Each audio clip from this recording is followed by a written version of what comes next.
So I found out about the event from my boss at Cumbria Youth Alliance. I work with a young Syrian who speaks Arabic, so I was quite interested to come and discover a little bit more about Islam because it's very important to him.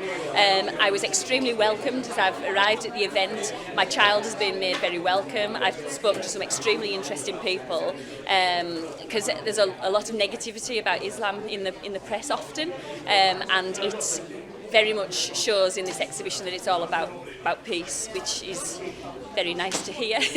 I have learned to write my name, and the gentleman who wrote my name for me has I found it very interesting. He said that it is the Quran was it discovered or brought into regular use something like 1400 years ago. Yeah, it was revealed. And that was it. Yeah. And he was telling me about the accent of the Arabic that was used is still used in Mecca, and he was saying that it doesn't contradict science.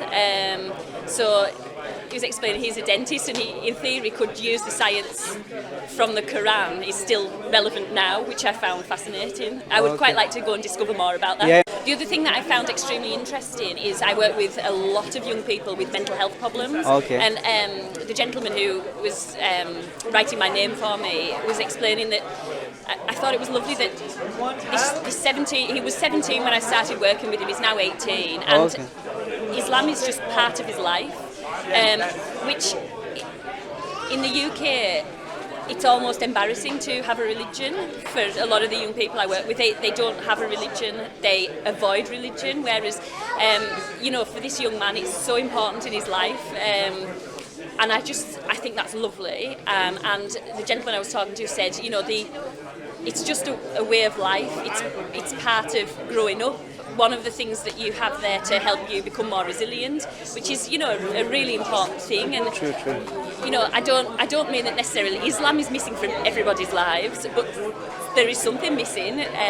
So it's very nice that he was saying that in your Islamic community, suicide and mental health problems aren't as large a problem as they are in general as they are. Yeah, this is press. No, I agree with that. I would echo the same sentiments. Yeah. It's because obviously so it's doing something right, isn't it? yeah. Anyway, I think we don't want to take too much more of your time, and I'll just finish off by giving you a copy of the Quran. Thank you very much. This is an English translation. Yep. Hopefully you can read it. I hope when so you too. read it, just bear in mind it's religious text. Yep. So it's not like a storybook, a novel. Yep. So when you read it with that thought in mind, and read it in that mode as well. Yes. That it's a religious text.